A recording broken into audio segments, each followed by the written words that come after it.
Le 1er juillet 2024, le gouvernement de transition du capitaine Ibrahim Traoré prendra fin.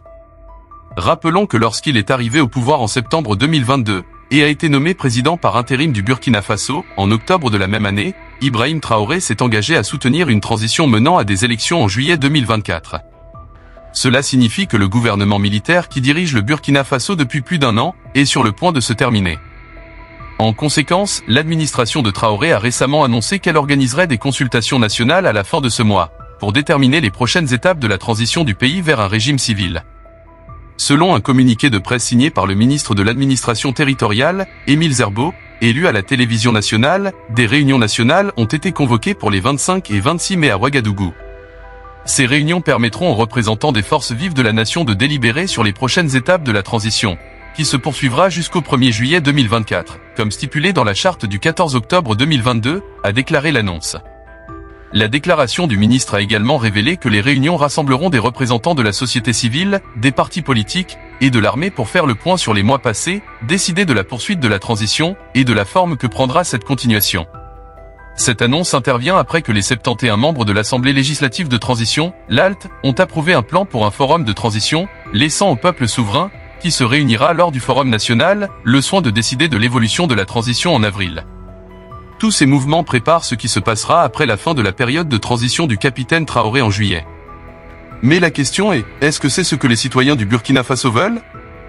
Veulent-ils un nouveau leader qui sera élu pour remplacer Ibrahim Traoré? Sans surprise, la réponse est non. Les citoyens du Burkina Faso ont tellement apprécié le leadership d'Ibrahim Traoré qu'au 11 mai, des milliers de Burkinabés se sont rassemblés au stade municipal de Ouagadougou, la capitale du Burkina Faso, pour exprimer leur soutien à la prolongation de la période de transition de Traoré. C'est historique.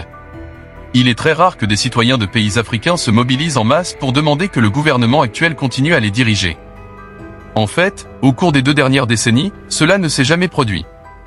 Mais au Burkina Faso, c'est ce qui se passe. Le fait intéressant est que les milliers de personnes rassemblées n'étaient pas seulement des locaux burkinabés, mais comprenaient également des militants et des visiteurs des pays voisins du Sahel. Cela signifie que ceux qui pensent qu'Ibrahim Traoré a probablement fait pression sur les citoyens du Burkina Faso pour qu'ils sortent et le soutiennent ont complètement tort. Il ne peut pas influencer les gens de l'extérieur du Burkina Faso si tel était le cas. Ces personnes, y compris des militants à l'intérieur et à l'extérieur du Burkina Faso, sont venus soutenir Traoré parce qu'elles savaient à quel point il était engagé et dévoué au pays. Des milliers de citoyens sont venus soutenir Traoré, mais aucun média occidental n'a relayé cette nouvelle. Pourquoi ? Cela prouve simplement que ces plateformes médiatiques sont utilisées par l'Occident pour contrôler le récit des pays africains, afin de servir leurs intérêts. Imaginez si c'était l'inverse, que les citoyens se rassemblent pour exiger la fin du gouvernement de Traoré et une transition rapide vers un régime civil. Il ne fait aucun doute que les médias occidentaux seraient les premiers à le relayer et à diffuser la nouvelle. Il est très évident qu'ils ne veulent pas que le monde sache que les citoyens du Burkina Faso aiment leur président, qui est un militaire, et ne veulent pas de président civil. Cela prouverait que la démocratie, qui a toujours été vantée par l'Occident comme la meilleure forme de gouvernement pour tout pays, pourrait ne pas être la meilleure. Mais ils oublient que cela n'a rien à voir avec le système de gouvernement, mais plutôt avec le type de leader. La démocratie, la monarchie ou le système communiste de gouvernement n'ont pas d'importance. Pour les Africains qui ont souffert pendant des décennies sous un gouvernement démocratique, ce qui est plus important, c'est un leader fort et patriotique prêt à protéger leurs intérêts. Et depuis qu'il a pris le pouvoir, le président Traoré a fait exactement cela. Alors, pourquoi les gens ne protesteraient-ils pas pour une prolongation de son règne? Avant le jour du rassemblement, le coordinateur en chef de la Ligue de défense noire africaine, Rasmani Sawadogo, a déclaré que c'est ensemble dans l'unité et la solidarité qu'on construira un avenir meilleur pour le Burkina Faso. Restons forts. Restons unis. Sawadogo a également averti ses concitoyens des forces hostiles qui cherchent à perturber ce rassemblement et a appelé le peuple burkinabé à être vigilant. Les tentatives de perturber l'événement seront punies. Il a dit que toute attaque dirigée contre cet événement est une attaque contre le capitaine Ibrahim Traoré, son gouvernement, et par extension le peuple souverain du Burkina Faso.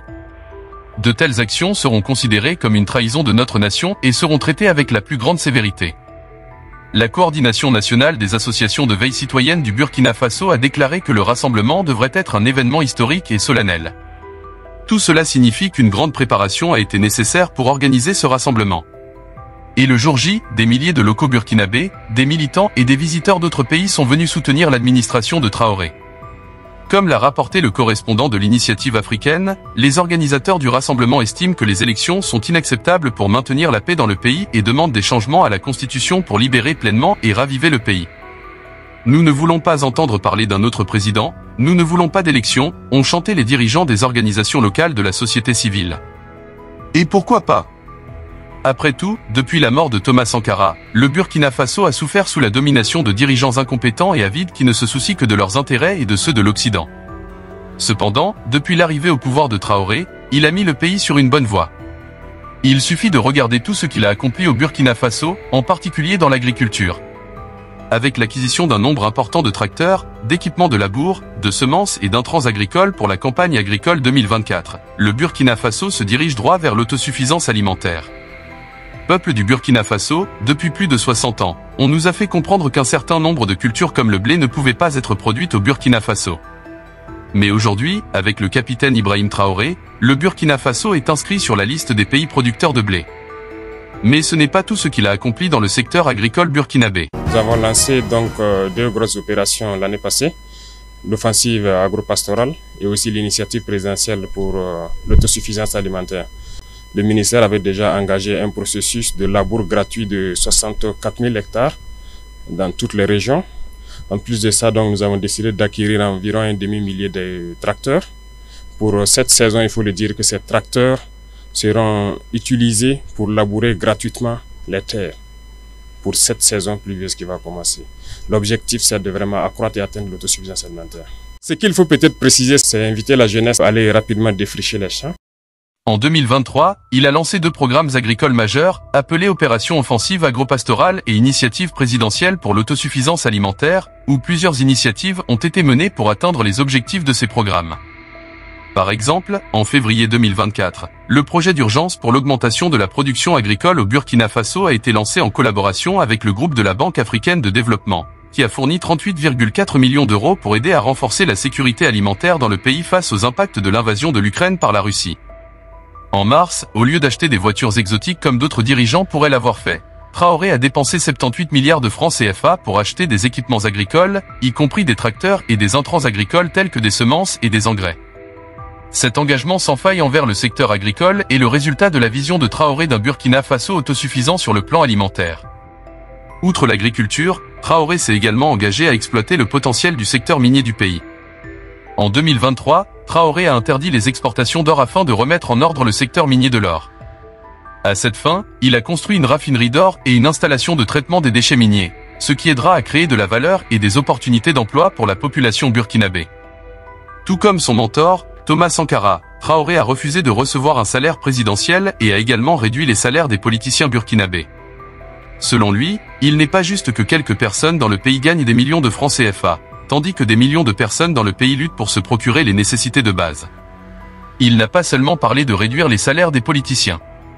Il a également déclaré que tout le système doit être équilibré et corrigé pour que la société soit stable. En termes de sécurité, Traoré a travaillé dur pour acquérir des armes et des équipements militaires, équiper les soldats et collaborer avec des militaires d'autres pays, y compris la Russie et l'Alliance du Sahel, pour garantir que le Burkina Faso soit de nouveau en sécurité. Tout cela et bien plus ont été accomplis depuis que Traoré a pris le pouvoir. Il n'est donc pas étonnant qu'au début de cette année, l'indice mondial de gouvernance ait placé le Burkina Faso parmi les meilleurs pays gouvernés en Afrique, battant un nombre significatif d'autres pays gouvernés par un gouvernement civil. En effet, les résultats ne mentent pas. Les prochaines semaines seront très importantes pour le Burkina Faso car elles détermineront la trajectoire du pays. Traoré finira-t-il par démissionner de son poste de président du Burkina Faso, ou continuera-t-il? Les prochaines semaines nous le diront. Quelles sont vos pensées? Faites-nous savoir dans la section des commentaires ci-dessous. N'oubliez pas d'aimer, de vous abonner et de partager cette vidéo.